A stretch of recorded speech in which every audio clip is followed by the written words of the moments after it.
বাবা বাবা, আমার তো মাথা ঘুরছে। কই দেখি দেখি। আরে তোর গা তো জ্বরে পুড়ে যাচ্ছে। তুই এখানেই থাক, আমি তোর জন্য ওষুধ নিয়ে আসছি।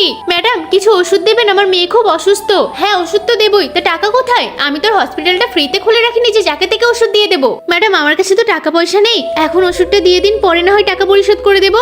এই, তোদের মতো ভিখারিদের আমি চিনি, তোরা ওষুধ নিয়ে গিয়ে বিক্রি করে দারু খাবি। না ম্যাডাম, এমনটা বলবেন না, আমার বাবা তো খুব অসুস্থ, এই জ্বরের ওষুধটা খাওয়ালে আমার বাবা সুস্থ হয়ে যাবে। আরে আরে, আমার ওষুধটা চুরি করে নিয়ে গেল।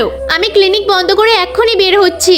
হ্যাঁ হ্যাঁ, আরে এরা এত দৌড়াদৌড়ি করছে কেন? আর এই তো ওই লোকটাই আমার ক্লিনিকে এসেছিল না, একবার গিয়ে দেখা উচিত। কিন্তু তার আগে তুমি যদি চাও তোমার মা জান্নাতে যাক, তাহলে ভিডিওটিতে লাইক করে চ্যানেলটি সাবস্ক্রাইব করে দাও। আর যদি চাও জাহান্নামে যাক, তাহলে কিছুই করতে হবে না, আর কমেন্টে মা লিখে যাও। তো এই দাঁড়া দাঁড়া দাঁড়া, তুই আমার ওষুধ চুরি করলি কেন? স্যার, আমার ছেলে খুব অসুস্থ, বাবা ছেড়ে দাও, আমার বাবাকে ছেড়ে দাও। আরে ওর তো সত্যি একটা মেয়ে আছে, আমি তোকে ভুল বুঝেছিলাম। ভাই, আমি তো তোমাকে ভুল বুঝেছিলাম, আমি তোমাদের ফ্রিতে চিকিৎসা করে দেবো, তুমি ক্লিনিকে গিয়ে একসময় ওষুধ নিয়ে আসবে।